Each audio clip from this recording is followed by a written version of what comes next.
Oui, tout le monde connaît ses capacités de jeu, mais peu de fans ont lu notre version de la biographie d'Ousmane Dembélé, qui consiste à en apprendre davantage sur ses parents, son frère, sa sœur, son mode de vie, etc. Sa vie en dehors du terrain est assez intéressante. Maintenant, sans plus tarder, commençons.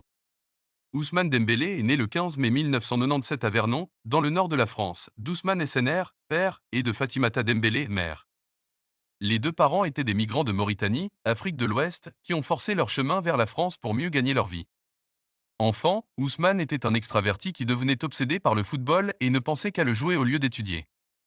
En fait, il était le seul membre de sa famille à avoir refusé l'éducation. Ayant remarqué son talent et ses perspectives, ses parents ont permis à Ousmane de poursuivre ses rêves.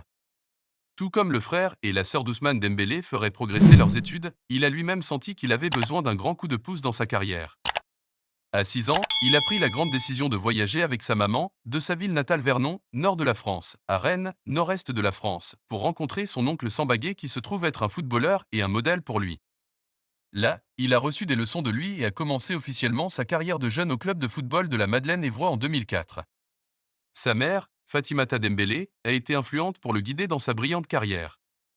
On ne sait pas grand-chose de son père à cause de sa timidité vis-à-vis des médias. Il ne s'est montré que lorsque son fils a signé au Borussia Dortmund.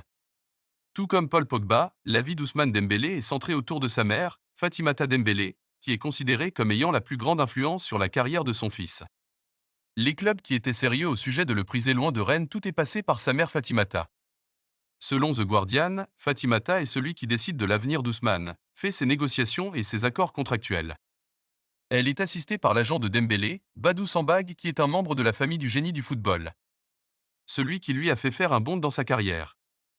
Avant de devenir célèbre, Ousmane Dembélé a joué pour les équipes de jeunes de Madeleine-Évreux et Évreux avant de rejoindre Rennes 2 en 2010. Il n'avait alors que 13 ans. Il a joué pour le club pendant 5 ans avant de rejoindre leur première division lors de la saison 2015-2016. Là-bas, il est devenu la propriété la plus chaude de la Ligue 1. Ousmane était le plus jeune joueur à atteindre la barre des 10 buts en championnat, battant des joueurs comme Thierry Henry et Anthony Martial. Le 12 mai 2016, Dembélé a ensuite signé un contrat de 5 ans avec le club allemand Borussia Dortmund. Ici, il n'est pas simplement devenu le meilleur du club. Il est devenu la propriété la plus populaire du football. Le Borussia Dortmund a déjà signalé le FC Barcelone à l'UEFA pour avoir trop insisté sur le besoin de sa superstar Ousmane Dembélé. Ousmane Dembélé, en entendant cela, a refusé de s'entraîner avec eux. Il est parti et s'est déclaré disponible. C'est ce qui a conduit à un déménagement forcé dans le club de ses rêves. Barcelone a payé beaucoup d'argent pour lui. Au final, tout le monde était content. Le rêve de Barcelone. Il est devenu le footballeur mondial le plus convoité en 2017. Cela a conduit de grands noms à le pourchasser comme des requins. Le 25 août 2017, l'équipe de la Liga, le FC Barcelone, a annoncé qu'elle était parvenue à un accord pour signer Dembélé pour plus de 105 millions d'euros, soumis à un examen médical sur 28 août. Il signera un contrat de 5 ans et sa clause libératoire est fixée à 400 millions d'euros. Cet accord a fait de lui le deuxième joueur le plus cher, en euros, juste derrière l'ancien joueur de Barcelone. Neymar. Rennes recevra 20 millions d'euros du Borussia Dortmund à la suite de la vente. C'est un argent de remerciement à Rennes pour avoir jeté les bases de la superstar. Un travail bien fait. Les deux Sedou Keita et Frédéric Kanouté sont des idoles locales à Ousmane Dembélé.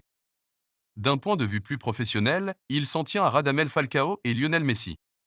Sa décision de choisir Barcelone vient à la fois de son point de vue de jouer à côté Lionel Messi et honorer le club qui a donné Sedou Keita un rêve de carrière. Ousmane Dembélé a déjà montré son respect à Radamel Falcao en écrivant son nom sur sa poitrine tout en passant du bon temps sur une plage. Cela montre son respect pour lui. Son meilleur ami à son époque avec le Borussia Dortmund est Pierre-Emerick Aubameyang. Les deux conduisent la même voiture.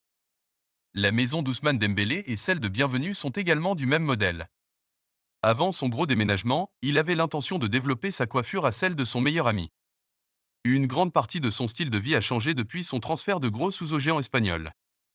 Au FC Barcelone, son meilleur ami est Samuel Umtiti, défenseur central du club espagnol du FC Barcelone.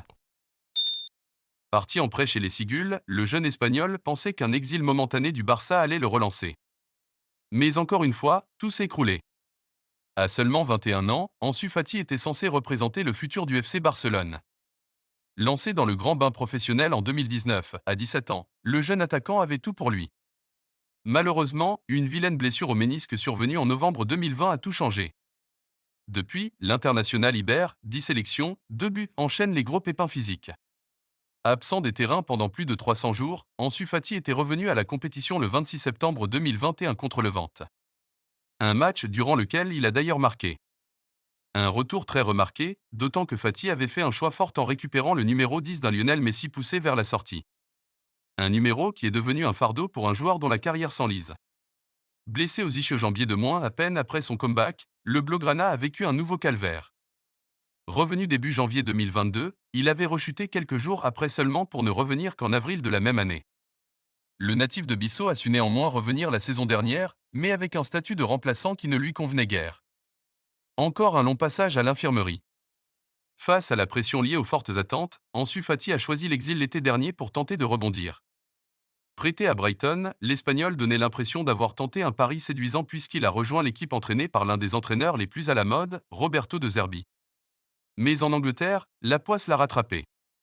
En plus d'un bilan assez léger, 14 apparitions, toutes compétitions confondues, 4 buts, une passe décisive, Ansu Fati s'est écroulé après seulement 20 minutes de jeu le 25 novembre dernier contre Nottingham Forest.